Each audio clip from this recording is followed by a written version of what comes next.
Google like speed. Google को speed पसंद है और अगर आप गूगल का यूआरएल ओपन करें तो वो बहुत ही तेज़ी से लोड होता है। ना सिर्फ ये तेज़ी से लोड होने वाला जो वेबसाइट है वो ना सिर्फ गूगल अपनी वेबसाइट रखता है, बल्कि वो लोगों से भी कहता है, यानी कि यूज़र्स से कहता है कि वो भी जितनी वेबसाइट्स हैं वो उनके यूज़र्स को भी तेज़ी से लोड होती हुई मिलें। तो इसी वजह से गूगल ने स्पीड को एक रैंकिंग फैक्टर बना दिया।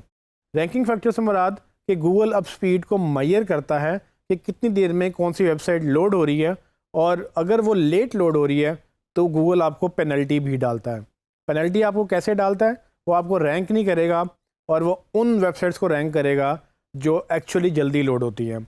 सो गूगल की रिसर्च के मुताबिक, गूगल ने बेसिकली ये काम रिसर्च से किया है और रिसर्च के मुताबिक कुछ ये स्टैट्स गूगल को मिले हैं जिसकी वजह से गूगल बहुत सीरियस है स्पीड के बारे में, और ये स्टैट्स गूगल ने हमें दिखाए हैं कि किस तरह से स्पीड मैटर करती है। तो मैं आपको उसके बारे में बताता चलूँ कि अगर आपकी वेबसाइट 1 सेकंड से 3 सेकंड तक लोड टाइम लेती है तो यूज़र 32% जो है बाउंस रेट वो बढ़ जाता है। बाउंस रेट का मतलब ये है कि आपकी वेबसाइट से अगर कोई विज़िट करे और वो विज़िट करते हुए उसी पेज से छोड़ जाए, उसको बाउंस रेट कहते हैं। तो आपकी वेबसाइट पे कोई भी कहीं से भी आए और आपके लैंडिंग पेज पे लैंड करे, लैंडिंग पेज से मुराद जिस पेज पे वो लैंड कर रहा है वो कोई भी पेज हो सकता है, होम पेज भी हो सकता है, वो इनर पेज भी हो सकता है। उस पर आते ही वो उसको एग्जिट कर जाए, उधर से ही बंद कर दे। गूगल इसको बाउंस रेट के तौर पे जानता है, और बाउंस रेट ज़्यादा होने का मतलब ये है कि आपके लिए नुकसान है। नुकसान इस तरह से गूगल ये समझता है कि मतलब कि हज़ारों लोग अगर उसके सर्च इंजन से क्लिक करके आपकी वेबसाइट पे आते हैं और जैसे ही आपकी वेबसाइट पे आकर वो फ़ौरन छोड़ जाते हैं, उससे क्या होता है कि वो आपकी जो बाउंस रेट को कैलकुलेट करता है और वो देखता है कि शायद गलत लोग वेबसाइट पे आ रहे थे इसलिए उनको कुछ मिला नहीं और वो छोड़ के चले गए, या शायद लोग अगर सही थे तो पेज पे कंटेंट गलत था तो इसलिए वो छोड़ के चले गए। ये बाउंस रेट बहुत ही डेंजरस हो सकता है। अगर आपने रिटेंशन बढ़ानी है तो आपको बाउंस रेट कम करना होता है। स्पीड एक बहुत इंपॉर्टेंट पार्ट है। गूगल की रिसर्च के मुताबिक अगर आपका लोडिंग स्पीड जो है पेज की वो अगर 1 सेकंड से 3 सेकंड पे चली जाती है तो आप तकरीबन 32% बाउंस रेट इंक्रीज़ करते हैं। इसी तरह से अगर आपका लोडिंग स्पीड जो है वो 1 सेकंड से 5 सेकंड पे चली जाती है तो 90% बाउंस रेट इंक्रीज़ हो जाता है। इसी तरह से अगर आप 6 सेकंड पे जाते हैं तो 106% इंक्रीज़ होता है, और इसी तरह से अगर आप 10% अगर आपका लोडिंग टाइम बढ़ जाए उस पेज का तो वो 123% आपका बाउंस रेट बढ़ जाता है। सो ट्रेनिस, जैसे कि आपने देखा कि गूगल खुद रिसर्च के साथ ये साबित करता है कि जैसे जैसे पेज का लोड टाइम बढ़ता है वैसे वैसे आपका बाउंस रेट बढ़ता है। बाउंस रेट का मतलब ये है कि आपकी वेबसाइट पे लोग आने वाले आपको छोड़ के जा रहे हैं। सबसे ज़्यादा इम्पोर्टेंट जो स्पीड में फैक्टर है वो इमेजेस की वजह से होता है, क्योंकि आपका टेक्स्ट तो बहुत जल्दी लोड हो जाता है। उसके अलावा इमेजेस होते हैं जो सबसे ज़्यादा स्पेस लेते हैं। इमेजेस के बाद आपके स्क्रिप्ट्स हैं और आपकी दूसरी कोडिंग भी इन्वॉल्व होती है, लेकिन उसकी बात हम बाद में करेंगे। अभी हम इस टॉपिक में इमेजेस की बात कर रहे हैं और इमेजेस बहुत ज़्यादा स्पेस ले सकते हैं। सो होता क्या है, जब आप पिक्चर खींचते हैं अपने मोबाइल फ़ोन से या DSLR कैमरा से, लोग उसको वैसे ही अपलोड कर देते हैं। वैसे ही अपलोड करने का नुकसान क्या होता है?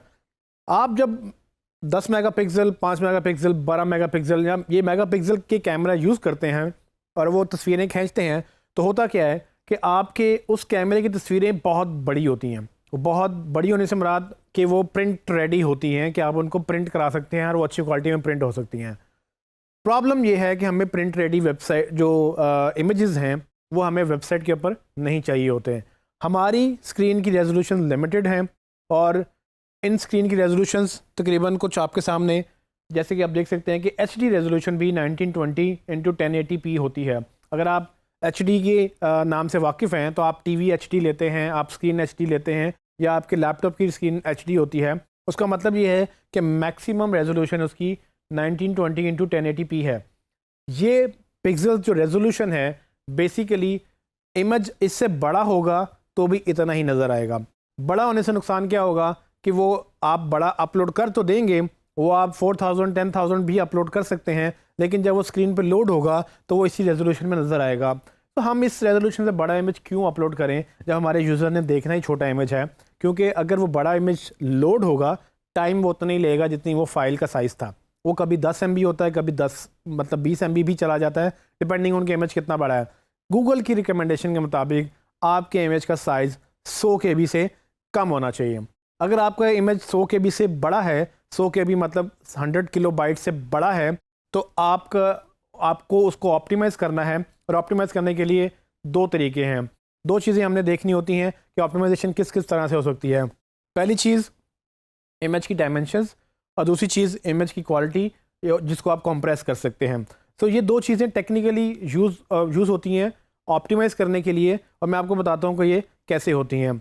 फॉर एग्ज़ाम्पल मैं इस इमेज की बात करता हूँ। ये मैंने एक तस्वीर खींची अपने मोबाइल से या अपने कैमरा से, और तकरीबन इसका साइज़ जो था जब मैंने वो देखा तो ये तकरीबन 14 MB का साइज़ था। अब इस 14 MB की फ़ाइल को मैं जब प्रिंट करवाने लेके जाऊँगा तो ये बहुत बड़ी फ़ाइल जो है इसका साइज़ वो होगा और ये प्रिंट में बड़ी अच्छी आएगी। लेकिन मैंने इसको वेबसाइट पे अपलोड करना है और इसकी रेजोल्यूशन जो आप देख सकते हैं वो तकरीबन 4000 और 4000 × 3000 यानी कि 4000 और 3000 डायमेंशंस हैं इसकी विड्थ और हाइट में। मुझे इतनी बड़ी डायमेंशंस नहीं चाहिए। सबसे पहले मैं क्या करूँगा, इसकी डायमेंशंस कम करूँगा, और फिर दूसरा काम मैं क्या करूँगा कि इसके मैं कंप्रेस करूँगा ताकि इसकी कलर क्वालिटी स्क्रीन के बराबर आ जाए। प्रिंट वाली क्वालिटी नहीं चाहिए, क्योंकि वो प्रिंट वाली क्वालिटी में आपको कलर ज़्यादा चाहिए ताकि प्रिंटर उसको पिक कर सके, तो हमें वो क्वालिटी वेब पे नहीं चाहिए होती है। सो मैं एक टूल यूज़ करूँगा जिसका नाम फ़ोटोशॉप है। आपने इसका नाम सुना होगा, लेकिन घबराइए नहीं अगर आप इसको नहीं आता। ये टूल अगर आपको आता है तो अच्छी बात है, नहीं आता है तो आपके पास डिज़ाइनर अगर है तो वो तो ये यूज़ करेगा ही। लेकिन मैं इसी टॉपिक में आपको बाद में ये भी बताऊंगा कि आप इसको फ्रीली ऑनलाइन टूल से कैसे कर सकते हैं। तो प्रोसेस ज़रा समझ लें कि पहले मैं इमेज लूँगा, उसका मैंने साइज़ देख लिया कि 14 MB साइज़ है उसका, और उसका जो रेजोल्यूशन है वो 4000 से मतलब डायमेंशन 4000 × 3000 है। मैं फ़ोटोशॉप में जाऊँगा, उस इमेज को ओपन करूँगा, उसकी रेजोल्यूशन में रीसाइज़ कर दूँगा, जैसे कि 1600 × 800 KB, मतलब 1600 × 800 पिक्सल्स, जो कि मेरी रिक्वायर्ड साइज़ है। और मैं चाहूँगा कि जब मैं वेबसाइट पे डालूँ तो इससे बड़ा इमेज नहीं होना चाहिए, क्योंकि इससे बड़ा मुझे इमेज चाहिए नहीं। जब आप इसको रीसाइज़ करेंगे, इसकी डायमेंशंस कम करेंगे, तो क्या होगा कि आपका इमेज ऑटोमेटिकली छोटा हो जाएगा। वो एक्स्ट्रा स्पेस जो है वो ले रहा था वो कम हो जाएगी, उसकी वजह से उसका साइज़ भी छोटा हो जाएगा। एक तरीके से साइज़ तो कम हुआ, लेकिन बाद में मुझे जो फ़ोटोशॉप ये ऑप्शन देता है कि वो पूछता है सेव करते हुए कि आपने ये सेव किसके लिए करना है। अगर आपने ये सेव वेब के लिए करना है तो उसको कंप्रेस करता है और वो वेब रेडी इमेजेस देता है, जिसका मतलब ये है कि मैं उसको वेबसाइट पे अपलोड कर सकता हूँ। और उसमें सारी एक्स्ट्रा चीज़ें उसने कंप्रेस कर दी हैं ताकि वो उतना ही इमेज चाहिए, जितना इमेज हमें चाहिए उतना ही उसको वो एक्सपोर्ट करे, और उसको जब हम अपलोड करें तो वो कम से कम साइज़ हो उसका। लेकिन अगर वो आप वेब रेडी नहीं करेंगे तो आप किसी और फॉर्मेट में या आप प्रिंट रेडी इमेजेस एक्सपोर्ट करेंगे फ़ोटोशॉप से, तो हमारा वही मसला दोबारा से आएगा कि वो साइज़ बड़ा होगा। सो मैं इसको वेब रेडी करके इसको एक्सपोर्ट करूँगा, तो कुछ इस तरह से मेरे पास एक डिफरेंट डायमेंशंस, एक डिफरेंट जो है ना साइज़ के साथ इमेज आ जाएगा। अब ये कदरे छोटा होगा उस इमेज से जो पहले हमने यूज़ किया था। इसके लिए आप कुछ टूल यूज़ कर सकते हैं जो मैं आखिर में जाके आपको बताऊंगा।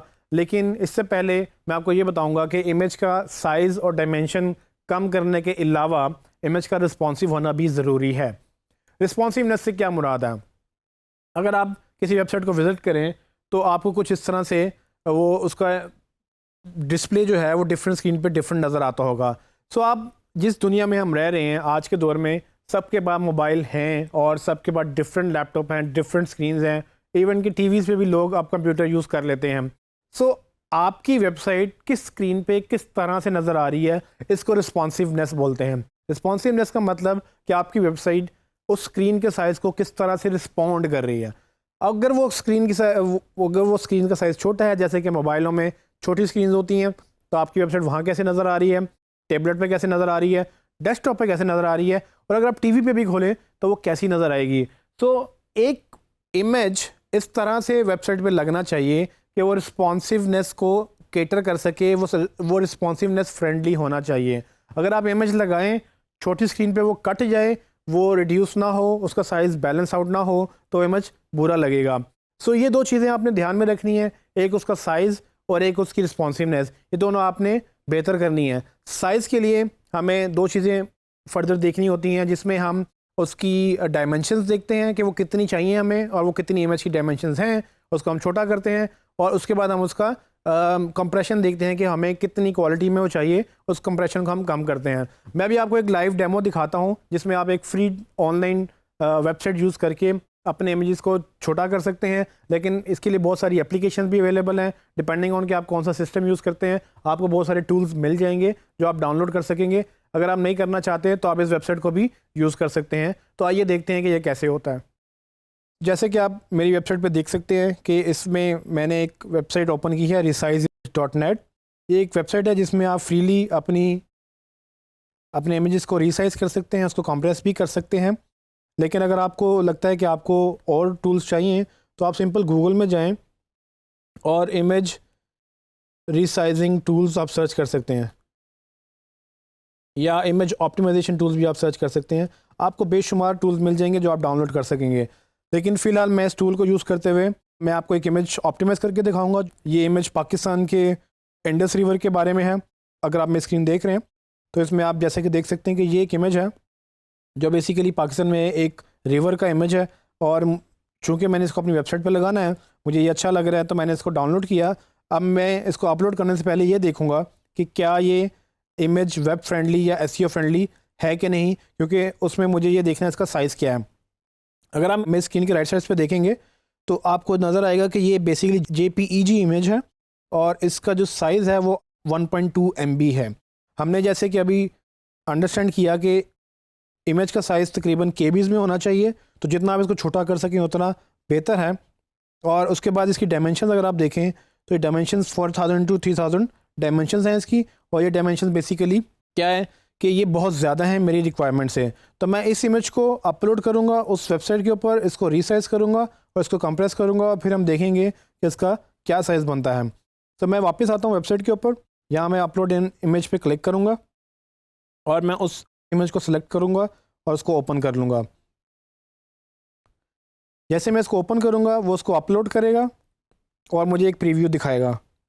जैसे कि आपने देखा कि इमेज अपलोड हो चुका है और वो मुझे ये बता रहा है कि ये इमेज 1 घंटे में डिलीट हो जाएगा।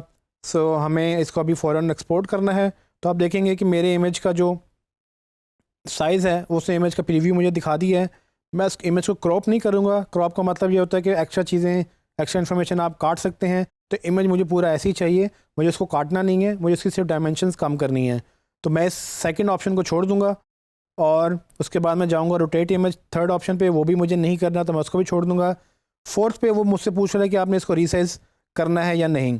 सो आप देखेंगे कि मेरी रेजोल्यूशन जो थी 4128 इंटू 3096, ये वही रेजोल्यूशन है जो आपने मेरी स्क्रीन पे देखी थी पहले, जो अब मुझे डेस्कटॉप पे नज़र आ रही थी। अब मुझे इस रेजोल्यूशन को छोटा करना है, जो कि मेरी वेबसाइट से रिलेटेड, मेरी वेबसाइट पे अपलोड होने से मतलब जो भी मेरी वेबसाइट की रेजोल्यूशन है मैं उसको उतना करना चाहूँगा। सो आपने क्या करना है, यहाँ पर अपनी वेबसाइट की विड्थ बतानी है कि कितनी विड्थ आपको चाहिए। तो फॉर एग्ज़ाम्पल अगर मेरी वेबसाइट 1200 पिक्सल वाइड है तो मुझे 1200 चाहिए, मुझे उससे ज़्यादा विड्थ नहीं चाहिए। तो अगर आप इसकी विड्थ चेंज करेंगे और हाइट चेंज नहीं करेंगे तो इमेज वो ख़राब हो जाएगा। इसको मेक श्योर करने के लिए कि जैसे ही आप विड्थ चेंज करें आप जो है वो हाइट ऑटोमेटिकली चेंज हो जाए, उसके लिए आप कीप एस्पेक्ट रेशो का ये चेक मार्क चेक रखेंगे। इससे होगा ये कि जैसे ही आप इसको चेंज करेंगे उसके मुताबिक ऑटोमेटिकली वो भी कम या ज़्यादा होगा। तो अभी ट्राई करते हैं कि मुझे 4000 की जगह मुझे 1200 इसकी रेजोल्यूशन चाहिए। तो आप देखेंगे कि मैं 100% से 29% तक आ गया हूँ। ये एक्स्ट्रा इमेज का साइज़ जो था वो ख़त्म हो जाएगा। अब इमेज 4000 पिक्सल से कम होकर 1200 पिक्सल रह जाएगा और उसके साथ ही मेरी जो हाइट है वो भी कम हो गई है। सो विड्थ और हाइट मैंने एडजस्ट करनी है। आप इसको कस्टम भी कर सकते हैं, लेकिन मैं एडवाइस करूँगा कि आप एस्पेक्ट रेशो रखें और एक विड्थ चेंज करें ताकि हाइट ऑटोमेटिकली चेंज हो जाए। उसके नीचे मुझे इसमें कुछ एक्स्ट्रा वो फैक्ट्स नहीं चाहिए। ये इफ़ेक्ट्स जो है ना वो हमारे इमेज को ख़राब कर सकते हैं, तो मैं इसको नो फिल ऐसे ही रखूँगा। ऑप्शन 5 में वो मुझे कुछ और ऑप्शन दे रहा है बैकग्राउंड ट्रांसपेरेंट की, वो भी मुझे नहीं चाहिए। ऑप्शन 6 में चूँकि ये JPG इमेज था, जैसे कि आप मेरी स्क्रीन पे देख सकते हैं, तो हमें इसका फॉर्मेट भी चेंज नहीं करना, तो ये भी हमें नहीं चाहिए। आखिर में वो मुझसे पूछ रहा है कि आपने इमेज की क्वालिटी कैसी रखनी है। हमने इसको बेस्ट इमेज बनाना है, वो हाई रेजोल्यूशन कर देगा, उसको नॉर्मल करना है या प्रोग्रेसिव करना है। मैं आपको यहाँ रिकमेंड कर सकता हूँ कि आप इसको प्रोग्रेसिव रखें, ये सबसे बेहतरीन फॉर्मेट है वेब के लिए। इससे इमेज आपका प्रोग्रेसिवली लोड होता है, जिसका मतलब ये है कि इमेज अगर आधा भी लोड हुआ है तो वो आधा भी दिखा सकेगा। तो ये बेहतर टेक्नोलॉजी है, ना कि आप पूरे इमेज का वेट करें, आप बल्कि थोड़ा थोड़ा इमेज जैसे लोड होता है आप वैसे प्रोग्रेसिवली इसको इमेज को देख सकते हैं। जब आप ये सब कुछ कर चुके होंगे, मैं आपको एक दफ़ा रिवाइज़ करवा देता हूँ। मैंने सिर्फ इमेज अपलोड किया और मैंने उसकी रेजोल्यूशन चेंज की, जिसको रीसाइजिंग भी कह सकते हैं आप। और उसके बाद मैंने जो है डायमेंशन चेंज करने के बाद मैंने उसकी कंप्रेशन भी उसको प्रोग्रेसिव कंप्रेशन कर दी। और यहाँ इमेज क्वालिटी मैं तकरीबन 80% रखूँगा, मुझे इससे ज़्यादा क्वालिटी नहीं चाहिए। सो यहाँ पर 80% मतलब मुझे क्वालिटी चाहिए। और जब मैं इसको रीसाइज़ करूँगा तो यानी मुझे नीचे वो रीसाइज़ करके उसकी ऑप्शन बता देगा। वो ये मुझे बता रहा है कि पहला इमेज जो था वो तकरीबन 1.1 MB साइज़ था उसका, जबकि नया इमेज जो रीसाइज़ होके वो 113 KB रह गया है। सो आप देखेंगे कि किस कदर ये जो है इसका साइज़ कम हो गया है। अगर इसको मैं देखना चाहूँ तो मैं क्लिक करके इसको लोड करूँगा तो आप देखेंगे कि ये मेरी स्क्रीन पे अभी भी ऑलमोस्ट पूरा ही नज़र आ रहा है। इससे बड़ा मुझे इमेज चाहिए नहीं, तो मैं क्यों उसको इससे बड़ा अपलोड करूँ जो कि मेरी ज़्यादा स्पेस लेगा। आप इसको डाउनलोड कर सकते हैं। जैसे आप इसको डाउनलोड करेंगे तो आप देखेंगे कि ये वहीं पर ही डाउनलोड हो चुका है जहाँ पर मेरा पहले इमेज पड़ा हुआ था। वो पहले इमेज का साइज़ जैसे कि आपको नज़र आ रहा है 1.2 MB है, जबकि दूसरे इमेज का साइज़ 116 KB है। इसको मैं अगर मज़ीद 80% से कम करके ये 75% क्वालिटी इसकी कर दूँ, जो मुझे लगता है कि वो भी काबिले कबूल हो सकती है, क्योंकि मैंने जब इमेज देखा तो उसमें क्वालिटी ठीक लग रही है। मैं कोशिश ये करूँगा इसको मैं दोबारा रीसाइज़ करूँ छोटे साइज़ के साथ, तो देखते हैं कि इसकी कम क्वालिटी में क्या रिज़ल्ट आता है। तो आप देखेंगे जैसे मैंने इसकी इमेज क्वालिटी कम की 75% पे, वो जो इमेज है उसका साइज़ 94.5 KB हो गया, जो कि 100 KB से भी कम है। मैं इसको दोबारा ओपन करता हूँ, देखता हूँ कि ये मुझे ठीक लग रहा है या नहीं। जैसे कि आप मेरी स्क्रीन पे देख सकते हैं कि इमेज मुझे भी अभी भी ठीक लग रहा है। सो अगर आपको भी ये ठीक लग रहा है तो आप ऐसे इमेज यूज़ कर सकते हैं, लेकिन अगर आपको लगे कि इमेज ख़राब हो गया है तो आप बड़ा साइज़ यूज़ कर लें। सो मैं कोशिश ये करूँगा कि मैं 75% वाले को यूज़ करूँगा और उसको डाउनलोड करने के लिए मैं डाउनलोड पे क्लिक करूँगा और ये मेरे डेस्कटॉप पे जब डाउनलोड हो जाएगा तो आप आराम से देख सकते हैं कि बेसिकली मैंने 1.1 MB का इमेज 94 KB में रीसाइज़ किया, कॉम्प्रेस किया, जबकि उसकी क्वालिटी भी ख़राब नहीं हुई। जब इसकी क्वालिटी सेम है तो ये वेब यूज़र्स को भी यही नज़र आएगा और इसी से मेरी वेबसाइट की स्पीड जो है वो काफ़ी % ज़्यादा हो जाएगी। और आप ये अंदाज़ा भी नहीं लगा सकते कि गूगल आपको इस स्पीड ऑप्टिमाइजेशन की वजह से कितनी रैंकिंग दे सकता है। ट्रेनिंग्स, जैसे कि आपने देखा कि इमेजेस बहुत हैवी हो सकते हैं। अगर आप बड़े इमेजेस अपलोड करेंगे तो आपकी वेबसाइट को वो स्लो कर देंगे। आपने इमेज को ऑप्टिमाइज़ करना है, उनको रीसाइज़ करना है, डायमेंशंस कम करनी है और उसको कंप्रेस करके फिर अपलोड करना है।